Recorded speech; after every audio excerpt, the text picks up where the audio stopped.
আসসালামু আলাইকুম এভরিওয়ান, কেমন আছেন সবাই? আশা করি সবাই ভালো আছেন। তো আজকে আপনাদের মাঝখানে এমন একটা জিনিস নিয়ে আসলাম যেটা আমি জীবনে প্রথমবার খেয়েছি। সেটা হচ্ছে গিয়ে, আপনারা দেখেন তো, কেউ গেস করেন তো চিনতে পারেন কিনা। এটা সবাই যাকেই দেখাইছি সবাই বলছে মুরগির মাংস। আসলে এটা মুরগির মাংস না, এটা খারাপ কিছুও না, খুব স্বাদের একটা জিনিস। এটা আমি জীবনে প্রথমবার খেলাম, এত অসাধারণ মাছটা খেতে। এই যা বলেই তো দিলাম। যাক, এটা হচ্ছে মাছ, এটা হচ্ছে শাপলা পাতা মাছ। এই মাছটা আমি জীবনে প্রথম খেলাম। মাছটা খেয়ে জাস্ট অসাধারণ লাগলো, এটা মাংসের মতো। তো আমি আমার ফ্রেন্ড ছিলাম, তো এটা রান্না করলাম, দুজনে মিলে রান্না করলাম। রান্না করার পরে প্রথমে এটা রান্না করার শুরুতে ও বলতেছিল ভেজে নেই, ওর আম্মু নাকি রান্না করে এটা ভেজে রান্না করে অনেক টেস্ট হয়। তা আমি বলতেছি বান্ধবী, না, এটা মাছটা মনে হয় না ভেজে রান্না করলে বেশি মজা লাগবে। তো ও সুন্দর করে ধুয়ে টুয়ে দিল, হলুদ মরিচ মাখিয়ে। তো আমরা ডিসিশন নিলাম যে এটা আমরা না না ভেজেই রান্না করব। তো পরে দেখলাম যে আমাদের ডিসিশনটা একদম ঠিক। তো এটা এতটা শক্ত হয়ে যায় রান্না করার পরে, একদম গরুর মাংসের মতো। আপনি খাবেন, আপনার কাছে মনে হবে হয় আপনি মুরগির মাংস খাচ্ছেন, নয় গরুর মাংস খাচ্ছেন, এরকম একটা ফিলিংস হবে। আর আমি রান্নাও করেছি, আসলে নিজের প্রশংসা নিজে করবো না, রান্নাটা এত এত অসাধারণ হয়েছিল। আলহামদুলিল্লাহ, খেয়েছি সবাই, চেটে পুটে খেয়েছে, একদম বাচ্চারা সহ খেয়েছে। তো আমরা আবার প্রচুর ঝাল খাই, তো বাচ্চারা খাবে এই কারণে কিছুটা কম ঝাল দিয়েছি। তাও আবার এতটা কম ঝাল দিইনি, এত মোটামুটি ভালো ঝাল ছিল। সেই ঝালের মধ্যে বাচ্চারা যারা খেয়েছে ওদের মুখ চারিদিকে লাল লাল হয়েছিল, এরকম একটা অবস্থা। যাই হোক, রান্নার মাঝখানে আবার ছিল একটু খাবার, ছিল একটা সমোচা নিয়ে আসছিলাম।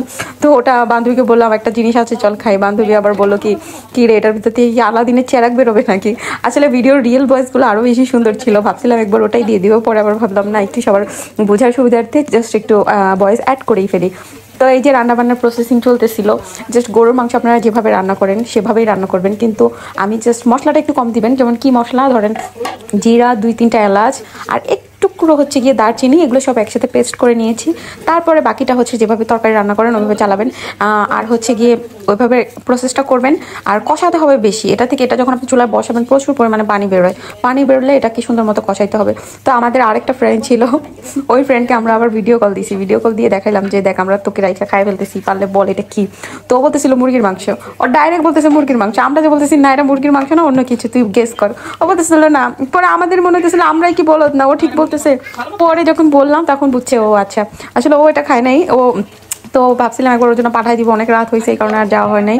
তো রান্নাবান্না যখন করতেছিলাম সবারই মনে হচ্ছিল যে আমরা পিকনিক করতেছি, এরকম একটা ফিলিংস আসতেছিল, পিকনিক পিকনিক একটা ফিলিংস। বাচ্চারা বলতেছিল তাড়াতাড়ি রান্না করো, তাড়াতাড়ি রান্না করো। তো তখন খেয়েছিলাম, একটু ডিমের তরকারি ছিল, আর হচ্ছে গিয়ে এই মাছটা, এই মাছ একটু মাছ দিয়ে আপনি 2 প্লেট ভাত খাইতে পারবেন, এত অসাধারণ টেস্ট। পরে একটু চাইছিলাম শুটকি রান্না করতে, পরে দেখলাম যে না, ভালো লাগে না, এমনি তো আইলসা নাম্বার 1। পরে চিন্তা করলাম যাক, আর শুটকি রান্না করতে হবে না, এটা দিয়ে আজকে আমরা কাম চালিয়ে দিব। আর সেই শুটকিটা যদি রান্না করতাম, শুটকির ফ্লেভারটা বেশি পাইতাম, মাছের মজাটা পেতাম না। এই কারণে আমরা কি করেছি, শুটকিটাকে ক্যান্সেল করে মাছটাই মনোযোগ দিয়ে রান্না করেছি। আলহামদুলিল্লাহ, অনেক স্বাদ হয়েছে। নেক্সট টাইম আমি এটা খেতে আগ্রহী হব। আর আমি আরেকটা কথা বলবো, যারা খান নাই অবশ্যই লাইফে একবার হলেও ট্রাই করবেন। এটা নাকি অনেক ওষুধের গুণাবলীও আছে, শরীর ব্যথাটা অনেক কাজের আর কি, মাছটা অনেক উপকারী।